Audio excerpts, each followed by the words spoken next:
June 5th, 1944. North Witham Airfield, England. The Pathfinders. Chalk numbers scratched across olive-drab fuselages as paratroopers filed toward waiting Douglas C-47 Skytrains. Captain Frank Lillyman checked his watch. 2,150 hours. First stick, 502nd Parachute Infantry Regiment, ready for loading. 18 men who would jump 30 minutes ahead of 13,000 paratroopers to mark drop zones with lights and radio beacons in occupied France. Lieutenant Colonel Joel Crouch gripped the control yoke of his C-47 as engines roared to life. 3 aircraft would depart at 5-minute intervals, carrying Pathfinder teams to predetermined coordinates behind Hitler's Atlantic Wall. What none of them knew was that this single night would trigger the most devastating airborne assault in military history, overwhelming German defences through sheer chaos rather than precision. The Third Reich had transformed the Normandy countryside into a fortress. Field Marshal Erwin Rommel's defensive strategy relied on rapid counterattack by mobile reserves positioned behind coastal fortifications. Cut those response routes and entire defensive sectors would collapse. The Wehrmacht's 91st Air Landing Division and 6th Fallschirmjäger Regiment occupied critical positions throughout the Carentan Peninsula. 7,000 German troops controlling bridges, causeways and road junctions that connected Utah Beach to the interior of France. General Wilhelm Falley commanded these forces from his headquarters at the Château de Bernaville, positioned to respond rapidly to any Allied landing attempt. The Douglas C-47 Skytrain climbed through English darkness at 140 miles per hour. Each aircraft displaced 26,900 pounds fully loaded. Lieutenant Colonel Crouch commanded Aircraft No. 1 of 822 C-47s that would deliver the 82nd and 101st Airborne Divisions into Nazi-occupied France. His aircraft carried 18 Pathfinders and equipment specifically designed to guide the main force. Eureka radar beacons capable of transmitting signals to Rebecca receivers mounted in approaching aircraft. Holophane lights arranged in T-patterns visible from 2,000 feet altitude. The mathematics were unforgiving. Drop zones measured 1,000 yards by 600 yards. At 120 miles per hour ground speed, pilots had 15 seconds to identify the zone and give the green light. A 5-degree navigation error would scatter paratroopers across miles of enemy territory.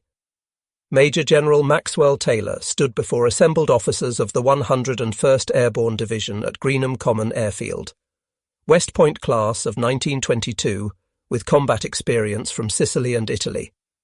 Taylor understood that airborne operations succeeded through aggressive action by scattered forces rather than coordinated unit movements. The 101st's mission encompassed 4 causeway exits connecting Utah Beach to the mainland. Each causeway crossed flooded fields that Rommel had ordered inundated to channel Allied forces into predetermined kill zones. Seize those exits and 7th Corps could advance inland. Fail, and thousands of soldiers would die trapped on the beaches. Aboard C-47 No. 42-93095, Lieutenant Thomas Meehan reviewed his assault plan with 17 paratroopers of Easy Company, 506th Parachute Infantry Regiment. Capture the wooden bridges at La Porte and secure Causeway No. 2 by 0630 hours. Meehan had trained his men for 18 months, transforming civilians into elite airborne soldiers. But aircraft 42-93095 would never reach Drop Zone C. Anti-aircraft fire would tear through the fuselage at 11:12 hours, sending the C-47 spiralling into Norman soil near Beauceville-au-Plain. All 5 crew members and 17 paratroopers would perish in the wreckage, including Meehan and his entire headquarters element. The American Armada crossed the English Channel in formations called serials. 9 aircraft in 3 elements of 3, maintaining 1,000-foot intervals between serials. Each serial assigned specific drop zones identified by Pathfinder beacons. The system required perfect execution under ideal conditions. Conditions over Normandy were far from ideal. A cloud bank at 1,500 feet obscured visual navigation references. Ground fog reduced visibility to less than 1 mile. German radar stations tracked the approaching aircraft from 50 miles distance, alerting anti-aircraft batteries across the peninsula. At 00:15 hours on June 6th, Captain Lilliman's pathfinders exited over Drop Zone A west of Sainte-Mère-Église. His Eureka beacon activated within 10 minutes, transmitting on predetermined frequencies to guide the 502nd Regiment's main force. But scattered cloud cover and enemy fire had already disrupted the formation. Only one of 5 Pathfinder teams landed within 1 mile of their assigned drop zone. Staff Sergeant John Ray commanded 3rd Squad, Company F, 508 Parachute Infantry Regiment. 24 years old, from Glendora, California, with jump wings earned at Fort Benning. Ray's squad trained specifically for night combat, practicing assembly procedures using cricket clickers and challenge passwords. "Flash!" a paratrooper would whisper in darkness. "Thunder!" came the response, confirming American identity. The authentication system assumed soldiers could find each other. Ray's C-47 dropped its stick at 02:30 hours, 7 miles from Drop Zone N. The sergeant landed in 3 feet of water, his parachute dragging him backward through a flooded field.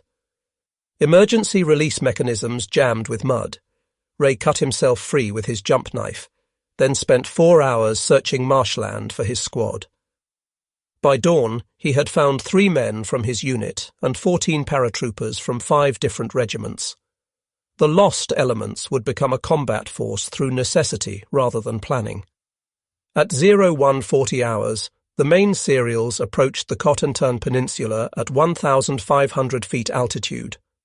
Flak batteries opened fire with 88mm and 20mm cannon, creating curtains of tracers and explosions. C-47 pilots instinctively climbed or dove to avoid fire, breaking formation integrity. Aircraft separated by miles rather than yards. Navigators lost visual contact with lead planes. Radio silence prevented coordination. Jump masters could only estimate their position based on elapsed time from the coast. Green lights illuminated at intervals determined by dead reckoning rather than identified landmarks. Paratroopers exited into uncertainty, trusting that somewhere below lay French soil rather than the English Channel. Private John Steele, Company F, 505 Parachute Infantry Regiment, descended directly over Sainte-Mère-Église at 1:15 hours. The town square blazed with light from a burning building, illuminating descending paratroopers for German machine gunners. Steele's parachute snagged the church steeple, leaving him suspended 30 feet above the square. For 2 hours, the private hung motionless, watching German soldiers shoot his comrades as they landed. Wounded in the foot by shrapnel, Steele played dead until German soldiers cut him down and took him prisoner. He would escape when the 505's 3rd Battalion captured the town at 04:30 hours, the first French community liberated on D-Day. Lieutenant Colonel Robert Cole landed 2 miles from his intended drop zone near Carentan. Commander of 3rd Battalion, 502nd Parachute Infantry Regiment, Cole gathered 75 paratroopers from various units and advanced toward his objective through German positions. At 06:30 hours, Cole's improvised force encountered a German strongpoint defending the highway bridge at Carentan. 4 concrete bunkers supported by mortars and machine guns. Traditional infantry doctrine required coordinated battalion attacks against fortified positions. Cole had 75 paratroopers armed with rifles, grenades, and 1 bazooka with 3 rockets. He ordered a bayonet charge across 250 yards of open ground. The attack succeeded through sheer audacity. German defenders, expecting organized resistance, broke under the psychological impact of screaming paratroopers charging with fixed bayonets. Cole secured the bridge but paid heavily. 29 killed, 43 wounded. The colonel would receive the Medal of Honor for his actions, posthumously awarded after his death in Holland 3 months later. General der Artillerie Erich Marx commanded German 84th Corps from his headquarters at Saint-Lô. A veteran of the Eastern Front, where he lost a leg at Stalingrad, Marx understood mobile defence and maintained reserves to counter Allied landings. At 120 hours, Marx received reports of parachute landings across the Cotentin Peninsula. But the reports made no tactical sense. Paratroopers identified at Carentan, Sainte-Mère-Église, Montebourg, Pont-l'Abbé, and 20 other locations simultaneously. No coherent pattern emerged from the contact reports. Were these commando raids? Diversionary attacks? The main invasion? Marx faced the commander's dilemma. Commit reserves against scattered paratroopers and risk having nothing to oppose beach landings. Hold reserves and allow airborne forces to consolidate behind coastal defences. Without clear intelligence, Marx ordered local commanders to contain paratrooper landings while maintaining mobile reserves. The decision reflected sound military judgment based on available information. Marx could not know that American scatter was accidental rather than intentional, creating chaos that paralyzed German response more effectively than any planned operation. Technical Sergeant Frank McKee landed in a walled garden near Turkville at 01:45 hours. Communications Sergeant, Headquarters Company, 501st Parachute Infantry Regiment. McKee carried SCR 300 radio equipment essential for coordinating battalion operations. The sergeant found himself alone, surrounded by 8-foot walls in total darkness. Gunfire echoed from all directions. McKee attempted radio contact but received no response. His encryption codes were useless without other radio operators. For 3 hours, McKee defended his position with his M1 Garand rifle, killing 2 German soldiers who investigated his landing site. At dawn, he linked up with 19 paratroopers assembling near a crossroads. None were from his unit.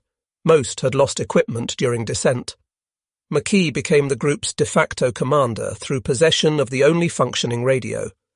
He established contact with division headquarters at 0830 hours, reporting his position and requesting instructions.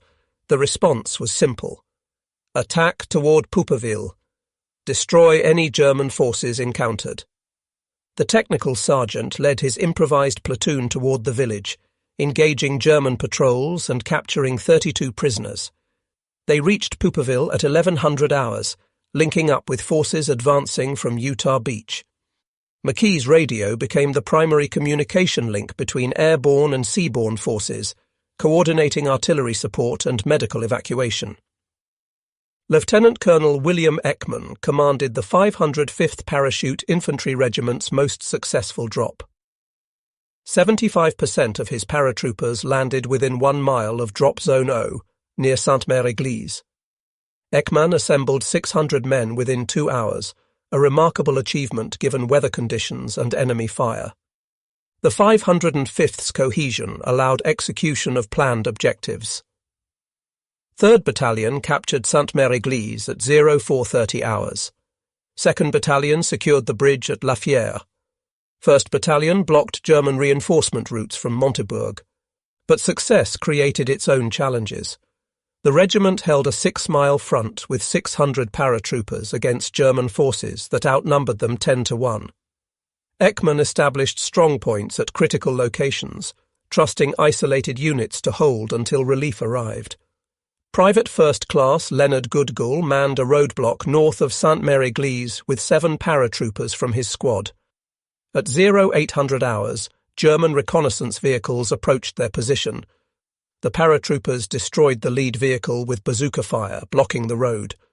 For 12 hours, Goodgall's squad repelled German probes while running critically low on ammunition. They stripped weapons from dead Germans, using captured MG-42 machine guns against their former owners. Relief arrived at 2000 hours in the form of Sherman tanks from the 746th Tank Battalion, advancing from Utah Beach. Goodgall had fired over 2,000 rounds, thrown 14 grenades, and helped hold a position that prevented German armour from reaching Sainte-Mère-Église during critical morning hours. The 82nd Airborne Division's drop zones lay west of the Murderette River in terrain that appeared solid on aerial photographs, but concealed extensive marshlands. Paratroopers descended into water ranging from knee-deep to over their heads. Equipment bags weighing up to 140 pounds became anchors that drowned soldiers before they could release their harnesses. Lieutenant Colonel Thomas Shanley, commanding 2nd Battalion, 508 Parachute Infantry Regiment, landed in 4 feet of water at 0220 hours. His battalion scattered across 20 square miles of flooded terrain. Shanley spent 5 hours assembling 48 paratroopers from various units. With this makeshift force, Shanley established a defensive position on hill 30 west of the Murderette. For 3 days, his group would hold this critical terrain against repeated German attacks, preventing enemy forces from flanking the 82nd's main positions. The isolation was complete. No radio contact with division headquarters, no resupply of ammunition or medical supplies, no evacuation for 37 wounded paratroopers who filled a Norman farmhouse converted to an aid station. Technician 5th grade Eugene Darnell served as the only medic, treating wounds with salvaged German medical supplies and boiled cloth for bandages. When morphine ran out, Darnell could only hold men's hands as they died from untreatable wounds. Brigadier General James Gavin, Assistant Division Commander of the 82nd Airborne, jumped with the 508th Regiment at 0230 hours. At 37, Gavin was the youngest general officer in the American Army, promoted for his performance commanding the 505th Regiment in Sicily and Italy. Gavin landed in an orchard near Les Forges, assembled 12 paratroopers, and advanced toward the Murderette River bridges. Along the route, he collected scattered elements until his force numbered nearly 300 men from 6 different battalions. At Lafayette Bridge, Gavin found a critical situation. The span controlled the only crossing of the Murderette suitable for vehicles. German forces held the west bank with machine guns and mortars. American paratroopers controlled the east bank but lacked heavy weapons to assault across the causeway. For 2 days, control of Lafayette seesawed between opposing forces. Paratroopers charged across the narrow causeway into machine gun fire. Germans counter-attacked with self-propelled guns. Bodies accumulated in the water below until they formed improvised dams. On June 9th, Gavin personally led the final assault that secured the bridge permanently. The battle cost 254 American casualties, but opened the route for armour to support the 82nd's isolated units west of the Murderette. Major General Wilhelm Fally commanded the German 91st Air Landing Division from his headquarters at Château de Bernaville. A career officer with experience from Poland, France and Russia, Fally understood airborne operations and positioned his forces to counter parachute landings. At 0400 hours on June 6th, Fally was returning from Rennes, where a war game had been organised by the German High Command. His route took him through areas where American paratroopers had landed hours earlier. Near Picauville, Lieutenant Malcolm Brannan's patrol from Headquarters Company, 3rd Battalion, 508th Regiment established a hasty roadblock. As Fally's car approached at high speed, paratroopers opened fire with automatic weapons. The vehicle crashed against a wall. Fally died instantly from multiple gunshot wounds, the first German general killed on D-Day. His death eliminated coordinated command of German forces in the central Carentan, contributing to the fragmented response that allowed scattered American paratroopers to achieve their objectives. The 101st Airborne Division's assault on Causeway 2 required seizure of Pouperville village at its western terminus. Lieutenant Eugene Dance led 1st Platoon, Company B, 501st Parachute Infantry Regiment in the attack. Dance assembled 26 paratroopers near Pouperville at 0500 hours. The village contained an estimated 40 German defenders in fortified positions. Traditional tactics required a company-strength assault with supporting weapons. Dance divided his platoon into 2 squads, attacking simultaneously from north and south. The assault began at 0530 hours, with grenades thrown through windows of occupied buildings. paratroopers cleared houses room by room using automatic weapons and bayonets. Sergeant Elmer Murray kicked open the door of the village church, expecting to find German observers in the steeple. Instead, he discovered 60 French civilians sheltering from the battle. Murray posted guards to protect the civilians while his squad continued clearing operations. By 0800 hours, Dance's platoon controlled Poopville, capturing 18 German prisoners and killing an estimated 20 defenders. At 0815 hours, leading elements of the 8th Infantry Regiment, advancing from Utah Beach, entered the village. The link-up between airborne and seaborne forces was complete. Dance's exhausted paratroopers had secured the critical causeway exit with half the men and none of the support weapons originally allocated for the mission. Battery positions at Sainte-Martin-de-Variville threatened Utah Beach with 4 105mm howitzers capable of devastating naval landing craft. The 502nd Regiment's 2nd Battalion drew the mission of destroying these guns before the beach assault began. Staff Sergeant Harrison Summers led a scratch force of 15 paratroopers toward the battery at 0430 hours. Summers, a coal miner from West Virginia before joining the Army, had earned his stripes through exceptional marksmanship and tactical competence. The paratroopers discovered the battery positions empty. German forces had relocated the guns inland days earlier, anticipating airborne assault. But concrete bunkers surrounding the battery contained machine gun positions that could still threaten advancing American forces. Summers conducted a single-handed assault on the German positions that would become legendary in airborne history. Moving from bunker to bunker, he killed 31 German soldiers in 2 hours of continuous combat. His Thompson submachine gun barrel grew so hot from sustained fire that it burned his hands through leather gloves.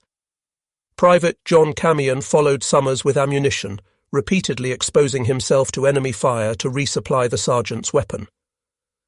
When Summers' Thompson jammed from overheating, Camion provided his own weapon and continued the ammunition supply run with a captured German MP-40. By 0700 hours, Summers had cleared 15 bunkers single-handedly. Surviving Germans abandoned their positions, retreating toward Carentan. The sergeant collapsed from exhaustion, having fired over 700 rounds and thrown 28 grenades in his solo assault. Summers would receive the Distinguished Service Cross for his actions, though many witnesses believed he deserved the Medal of Honor. He survived the war, but never fully recovered from the psychological impact of that morning's combat. The German 6th Fallschirmjäger Regiment represented elite Wehrmacht forces specifically trained for anti-airborne operations. Commander Major Friedrich von der Heydte had jumped into Crete in 1941, understanding both capabilities and vulnerabilities of parachute forces. Von der Heydte positioned his regiment around Carentan, anticipating that Allied paratroopers would attempt to seize this critical road junction. His defensive plan relied on mobile counterattack groups supported by mortars and machine guns pre-registered on likely drop zones.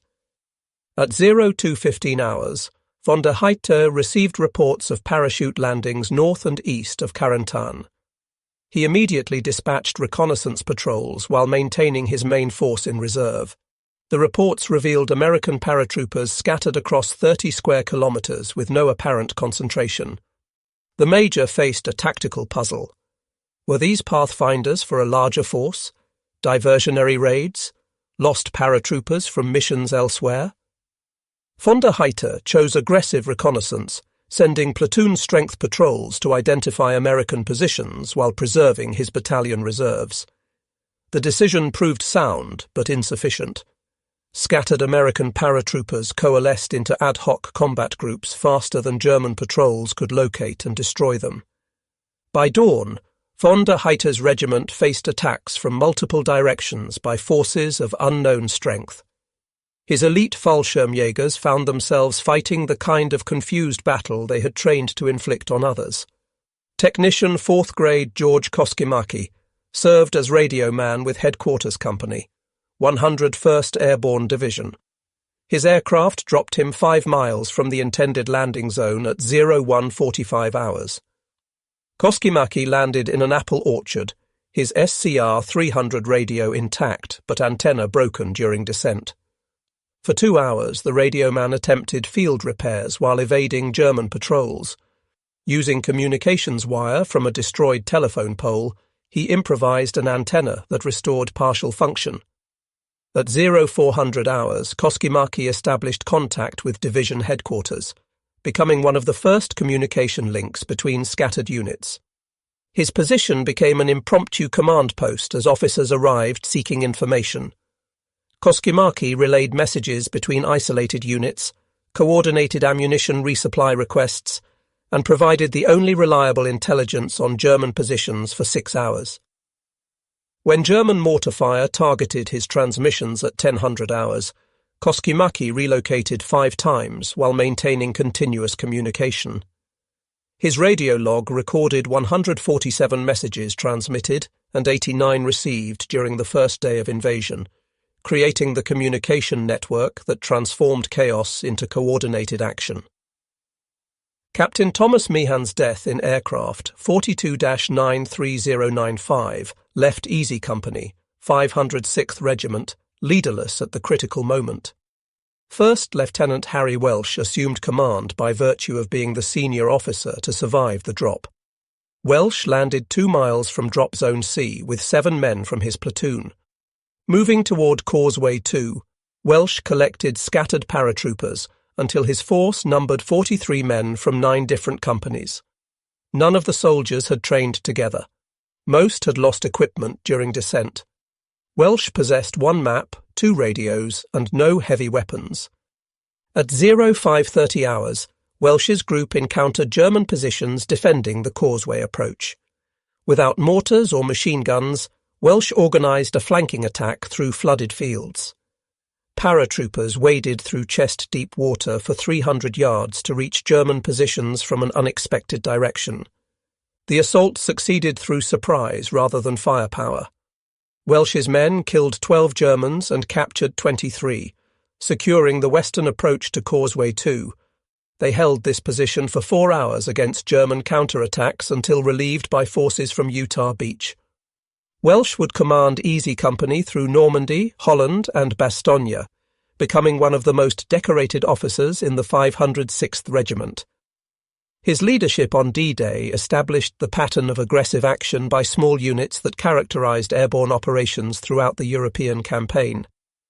The glider assault began at 0400 hours, as Waco CG-4A gliders released from C-47 tow planes at 600 feet altitude. Each glider carried 13 soldiers or equivalent weight in equipment.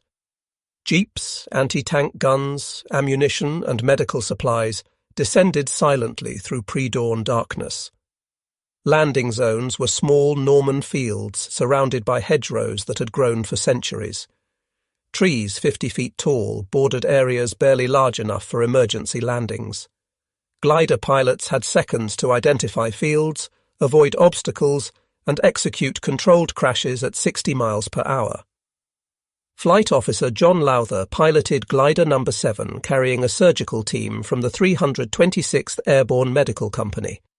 At release altitude, Lowther saw his intended landing zone occupied by crashed gliders and burning wreckage. He banked sharply, searching for alternative fields. Ground fire punctured the glider's fabric skin.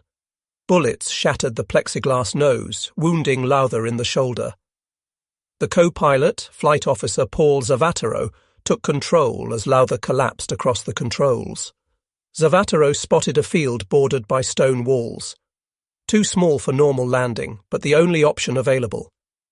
He side-slipped to lose altitude, levelled at 20 feet, and deliberately ground-looped the glider to dissipate speed. The Waco struck the ground at 40 miles per hour, skidding sideways across wet grass. The left wing sheared off against a hedgerow. The fuselage split behind the cockpit, but the surgical team survived with minor injuries, immediately establishing an aid station that would treat 183 wounded paratroopers in the next 24 hours. Colonel Howard Johnson commanded the 501st Parachute Infantry Regiment with aggressive leadership that bordered on reckless. Jumpy Johnson had earned his nickname through willingness to lead from the front, jumping first and fighting alongside his men. Johnson landed accurately on drop zone D at 0130 hours, but found himself virtually alone. His regiment had scattered across 20 miles of Norman countryside. By 0300 hours, Johnson had assembled only 150 paratroopers from an authorized strength of 2,000. Rather than wait for additional forces, Johnson attacked toward his objective at La Barquette Locks. The position controlled flooding of the Douve River Valley, critical for German defensive plans. Johnson's makeshift battalion encountered German strongpoints defended by machine guns and mortars. The colonel personally led the assault, charging across open ground with fixed bayonets. German defenders, expecting organized military tactics, were psychologically shattered by screaming paratroopers attacking without regard for casualties. La Barquette fell at 0500 hours, though Johnson paid heavily with 43 killed and 60 wounded from his small force. Johnson would hold La Barquette for 2 days against repeated German counterattacks, supplied only by ammunition stripped from dead soldiers. His aggressive leadership exemplified the airborne spirit that transformed potential disaster into tactical victory. Private Donald Burgett, Company A, 506 Regiment, landed in a flooded field at 0117 hours. 19 years old from Detroit, Burgett had lied about his age to enlist at 17. His parachute dragged him backward through water over his head. Burgett activated the emergency release, freeing himself from the harness, but his leg bag containing ammunition and rations tore away during descent. He reached shallow water with only his rifle, bayonet, and 4 grenades. No food, no ammunition beyond 1 8-round clip. Moving toward the sound of naval gunfire that indicated the coast, Burgett encountered another paratrooper stuck in a tree. Private Robert Leonard hung 20 feet up, unable to free himself from tangled suspension lines. German voices approached through the darkness. Burgett climbed the tree, cutting Leonard free with his jump knife. Both men dropped to the ground as German soldiers entered the field. For 10 minutes they lay motionless in tall grass while Germans searched for paratroopers. Leonard had broken his ankle in the fall, but remained silent despite intense pain. After the Germans passed, Burgett fashioned a splint from rifle cleaning rods and parachute silk. He half-carried Leonard 2 miles to an aid station established in a Norman farmhouse.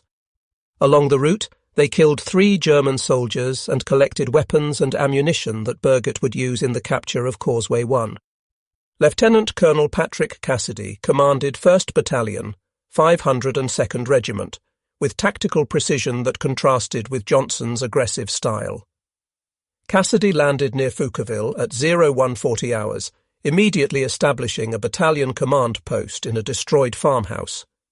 Using red signal lamps and whistle blasts, Cassidy assembled 225 paratroopers by 0300 hours. He organized them into provisional companies based on available weapons rather than unit designation. Machine gun teams formed from whoever carried ammunition. Bazooka teams paired gunners with ammunition bearers regardless of parent unit. Cassidy's objective was the northern exit of Causeway 4, defended by 2 German companies with supporting artillery. Rather than direct assault, Cassidy executed a double envelopment, sending forces around both flanks while demonstrating against the centre. The manoeuvre succeeded brilliantly. German forces, focused on the demonstration, failed to detect flanking movements until paratroopers attacked from the rear. The position fell at 0630 hours with minimal American casualties. Cassidy captured 147 German prisoners and 4 artillery pieces that he turned against enemy positions. The colonel's tactical competence preserved combat power for subsequent operations. His battalion maintained organizational integrity throughout D-Day, providing the coherent force that linked scattered airborne elements into effective combat units. Rommel had ordered obstacles placed in Norman fields to prevent glider landings. Rommel's asparagus consisted of poles 12 feet tall, some connected by wire, others topped with mines. The obstacles forced gliders into violent evasive maneuvers at landing speeds.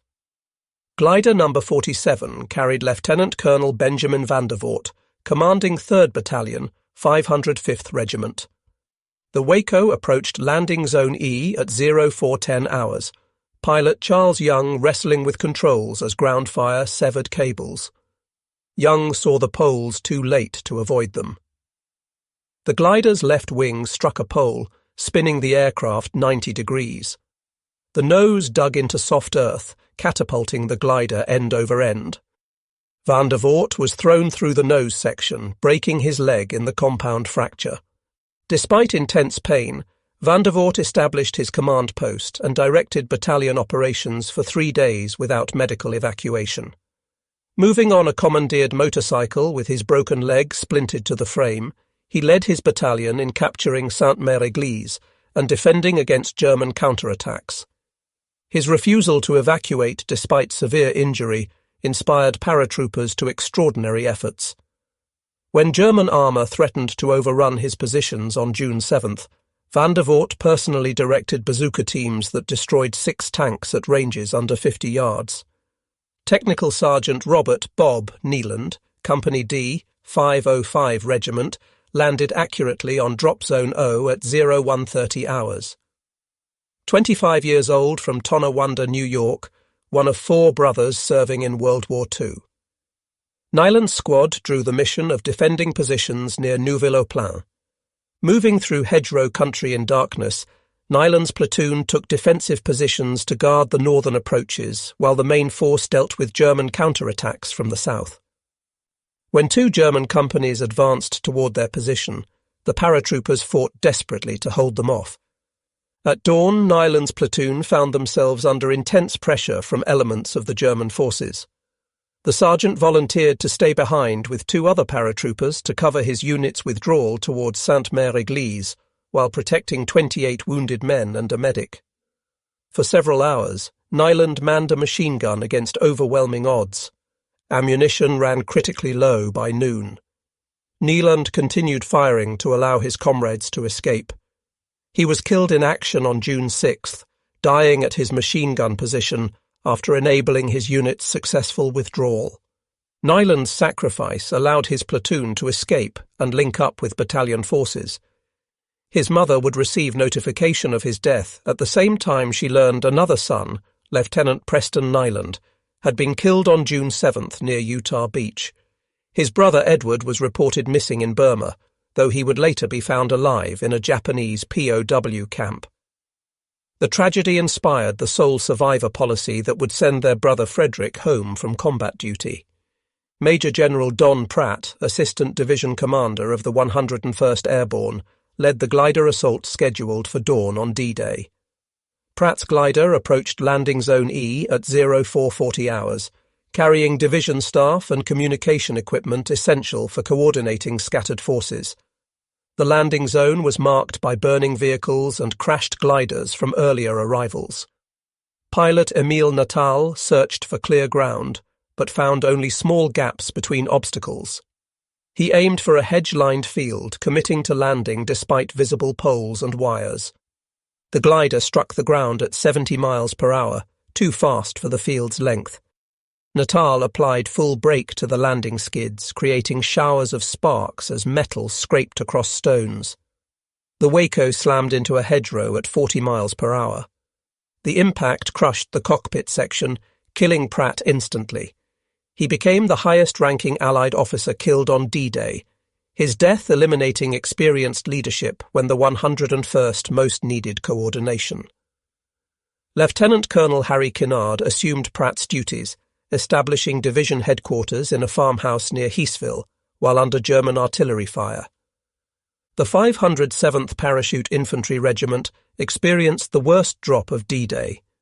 Intended for Drop Zone T west of the Murderette River, the regiment scattered across flooded marshlands that did not appear on aerial reconnaissance photographs.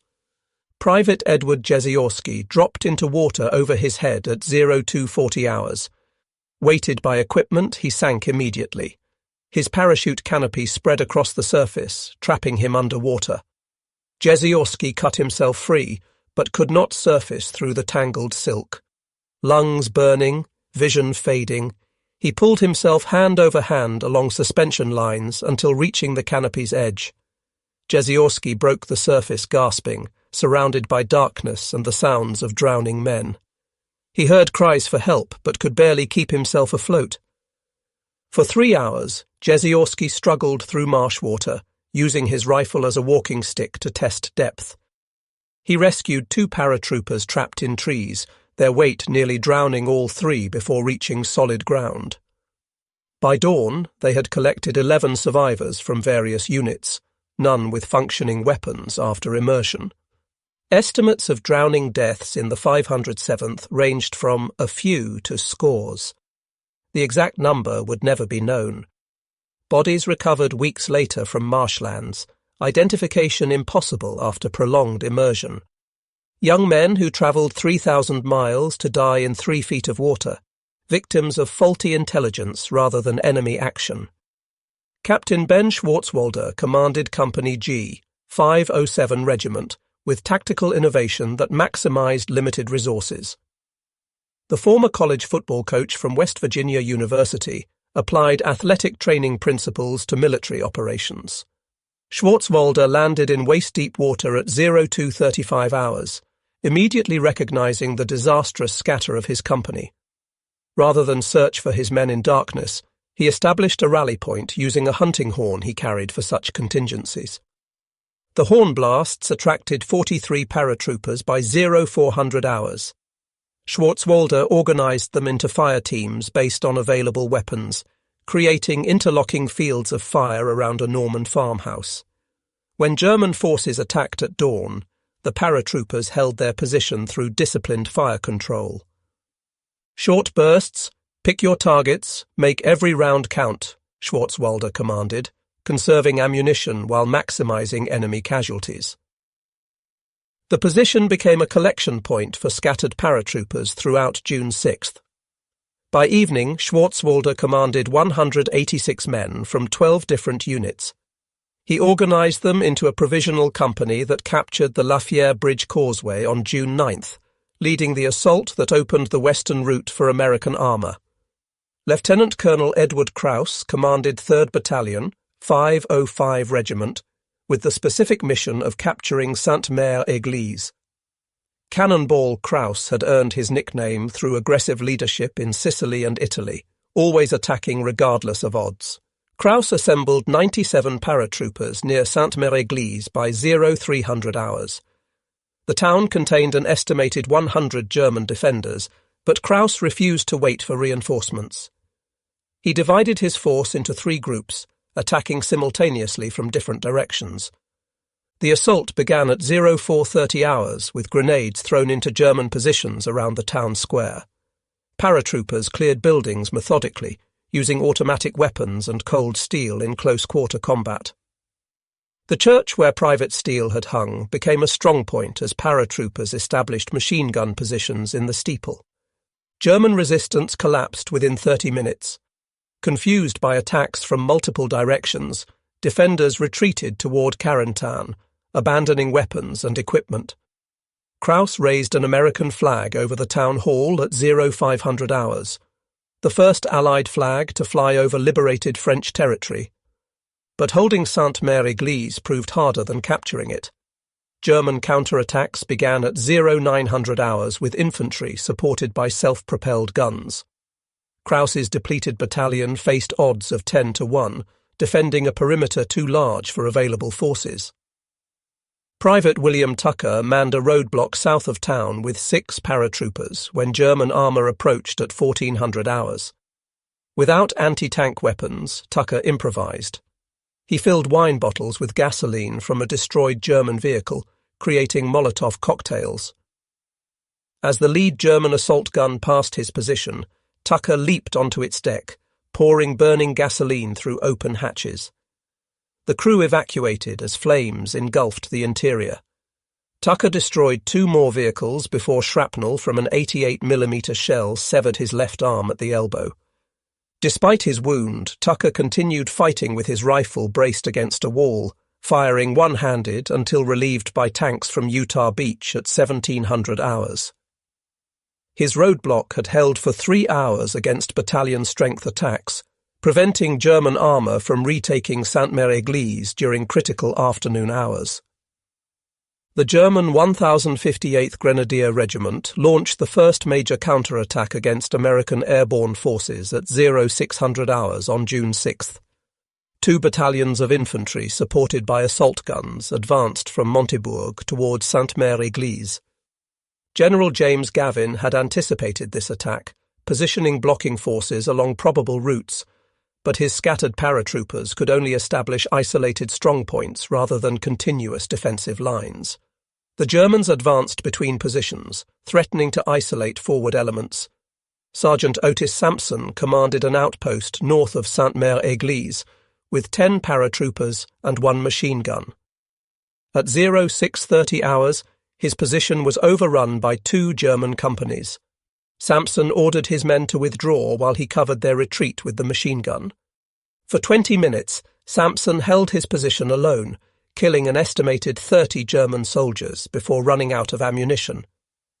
When Germans finally overran the position, they found Sampson dead beside his weapon, surrounded by expended brass casings and empty ammunition boxes. His sacrifice delayed the German advance long enough for Gavin to establish a secondary defensive line. The 1058th Regiment reached Sainte-Mère-Église's outskirts at 0800 hours, but encountered Sherman tanks advancing from Utah Beach. The German attack dissolved under coordinated tank infantry assault, leaving 450 casualties. Supply operations for scattered airborne forces required extraordinary improvisation. Transport aircraft attempted resupply drops on June 7th, but without functioning radio beacons or marked drop zones, accuracy proved impossible. Mission Memphis, intended for the 101st Airborne Division, scattered bundles across 40 square miles of countryside. Paratroopers watched desperately needed ammunition and medical supplies descend into German-held territory or sink in flooded fields. Captain Frank Strebel organised recovery operations using French civilians and captured German vehicles.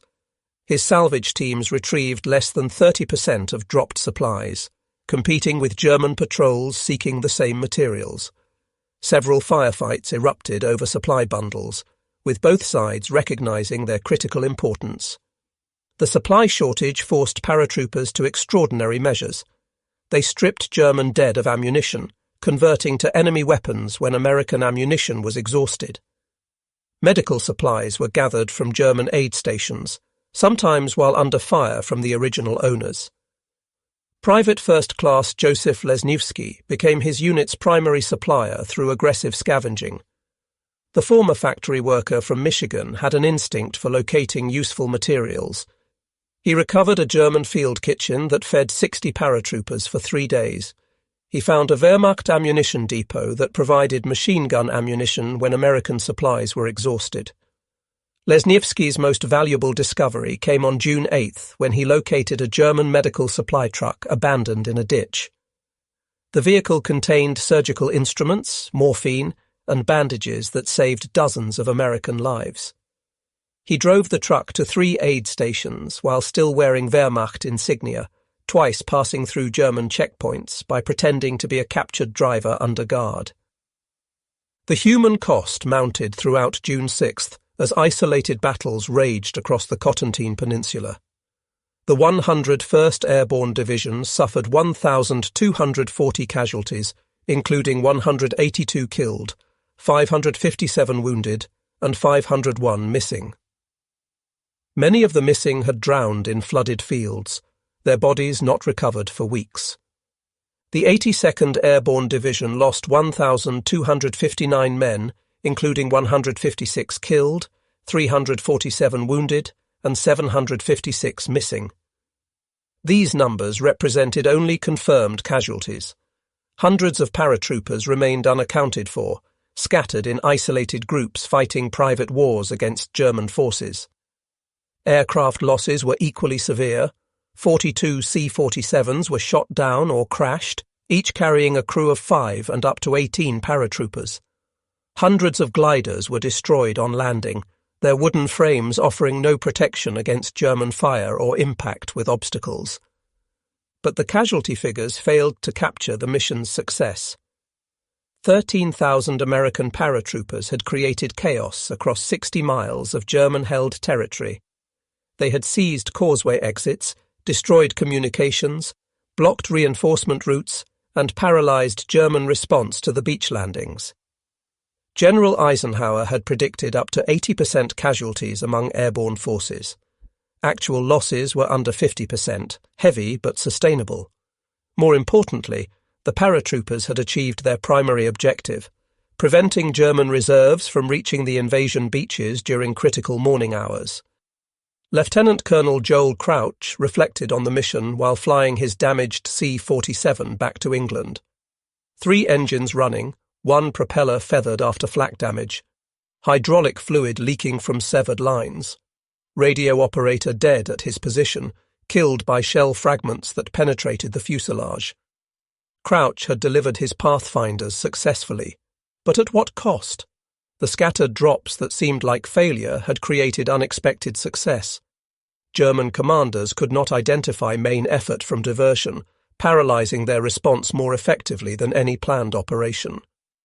The mathematics of airborne warfare had proven both right and wrong. Drop zone accuracy was indeed critical for unit cohesion, but the fog of war had transformed scattered paratroopers into a weapon more powerful than concentrated forces. Small groups attacking from unexpected directions created psychological impact beyond their numerical strength. Executive Officer Williamson of the USS England would have appreciated the parallel. His submarine hunting success came from mathematical precision and technological superiority. The airborne success came from chaos and individual initiative. Both approaches had their place in modern warfare. The liberation of France had begun in darkness and confusion, with young men falling from the sky into an uncertain fate. They had trained for coordinated operations but fought isolated battles. They had prepared for organized warfare but achieved victory through chaos. By dawn on June 7th, the surviving paratroopers had coalesced into effective fighting forces. Scattered elements became provisional battalions. Isolated strongpoints linked into defensive lines. Radio communications restored command and control. The Airborne Divisions that had ceased to exist as organized units on the night of June 5th had reformed through sheer determination. Colonel William Ekman stood in the square of Sainte-Mère-Église on the morning of June 7th, watching tanks from the 4th Infantry Division rumble through the town. His 505th Regiment had held the first liberated French town against repeated counterattacks. The link-up between airborne and seaborne forces was complete, but Ekman knew the cost. His regiment had jumped with 2,056 men. He could account for fewer than 700. Some were dead, their bodies scattered across Norman fields. Some were wounded, filling aid stations in farmhouses and barns. Many were simply missing, fighting with other units or hiding from German patrols. The colonel watched a French woman place flowers on the body of a paratrooper killed during the night battle. She wept as she arranged the blooms, mourning a young American who had died liberating her village. The scene repeated across the Carentan as French civilians emerged from cellars to find their communities freed but damaged, their liberators both saviours and casualties of war. Private John Steele returned to the church where he had hung for 2 hours on D-Day morning. His foot had healed from the shrapnel wound, though he still limped. The dummy paratrooper that would one day hang from the steeple in his honour was decades in the future. For now, there were only memories of friends who had died in the square below. Steele entered the church, removing his helmet in respect.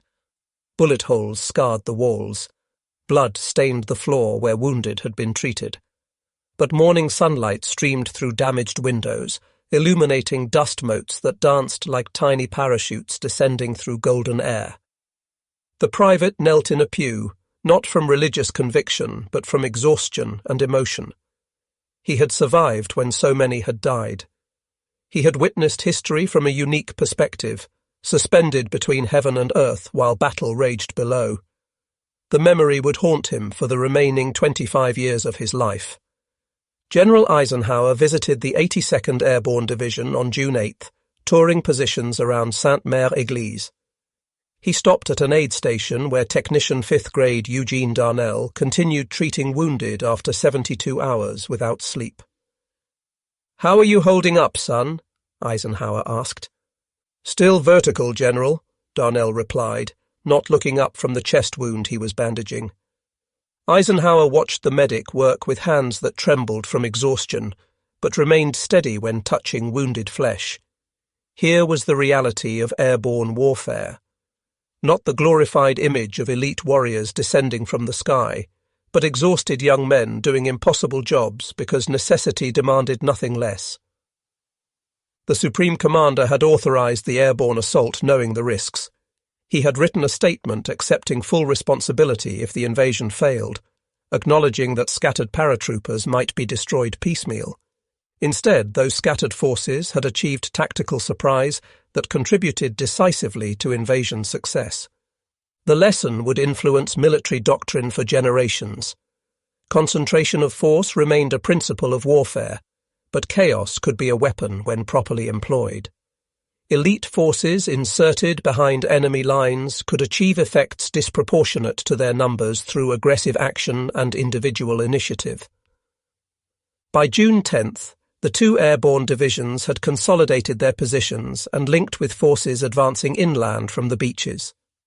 The 101st controlled the southern Carentan Peninsula, securing the right flank of 7th Corps. The 82nd held the centre, protecting critical road junctions and river crossings. But the paratroopers who had jumped on June 5th were fundamentally changed. They had experienced combat's ultimate test, fighting alone in darkness against superior forces. Those who survived carried a confidence that would sustain them through 11 more months of European combat. Staff Sergeant Harrison Summers never spoke publicly about his single-handed assault on German bunkers. When asked about his actions, he would only say, "I did what needed doing." The nightmares that woke him screaming for the rest of his life told a different story. The cost of extraordinary valour was paid nightly in cold sweats and remembered violence. Lieutenant Colonel Robert Cole led his battalion through France until killed by a sniper in Holland on September 18, 1944. His Medal of Honor citation described his bayonet charge at Carentan, but could not capture the desperation that drove him to such extreme action. Cole had simply run out of options except forward movement and violence. Private Donald Burgett survived the war, returning to Detroit where he worked in automotive factories and wrote memoirs about his airborne service.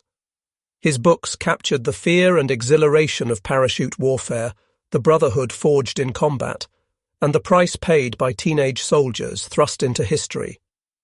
Technical Sergeant Frank McKee received a battlefield commission for his actions on D-Day, ending the war as a captain. He never forgot the isolation of those first hours, alone in a walled garden while unseen battles raged around him.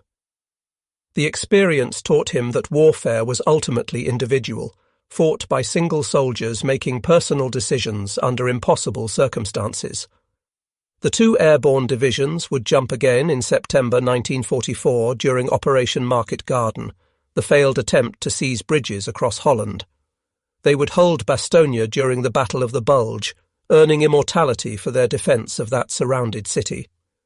They would jump across the Rhine River in March 1945, the last major airborne operation in Europe. But nothing would match the desperate intensity of those June nights over Normandy. 13,000 young Americans falling through darkness toward an uncertain landing, each man alone with his fears during the eternal seconds of descent. Each parachute a fragile silk umbrella supporting hopes for survival. The scattered drops that seemed like tactical failure had created strategic success. German commanders, unable to identify patterns in the chaos, had hesitated at the critical moment. That hesitation allowed assault forces to establish beachheads that would grow into the liberation of Western Europe. Colonel Joel Crouch retired from the Air Force in 1962, his C-47 pilot days long behind him. But he kept a photograph on his desk, his aircraft on the runway at North Witham, pathfinders boarding for the flight to France. Young faces eager and anxious, unaware that within hours they would be scattered across enemy territory. Crouch often studied that photograph, remembering the weight of responsibility he felt that night. He had delivered those young men to their destiny, releasing them into darkness over Normandy. Some had died on landing. Others had fought isolated battles that would never be fully documented. A few had become heroes whose names would be remembered. But most had simply done their duty under extraordinary circumstances, anonymous paratroopers who had overwhelmed German defences through sheer audacity rather than overwhelming force. They had validated the airborne concept through blood and courage, transforming military doctrine through practical demonstration. The memorial at Sainte-Mère-Église records the names of paratroopers who died liberating the town. Bronze plaques list soldiers from across America who travelled thousands of miles to die in Norman hedgerows.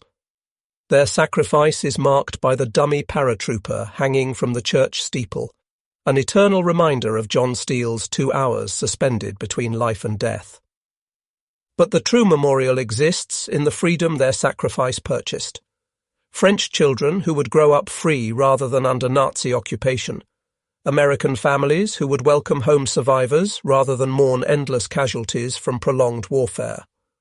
A world changed because 13,000 young men had the courage to step into darkness at 1,200 feet altitude.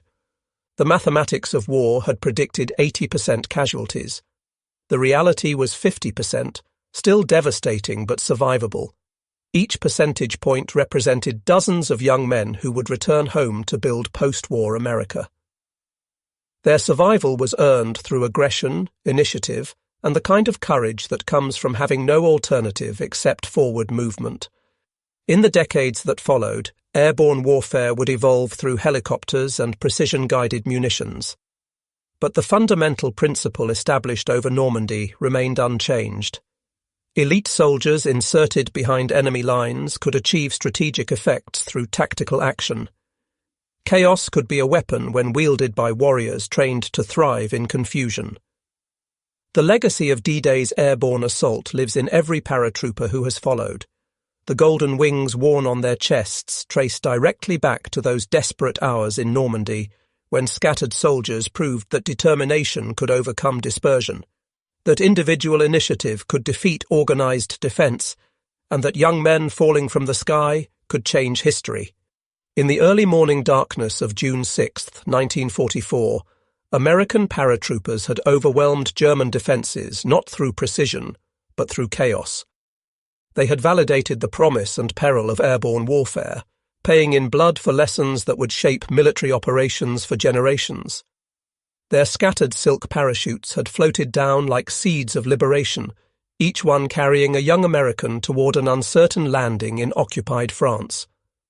Together, they had created a storm of violence that paralyzed German response and opened the door for the largest amphibious invasion in history.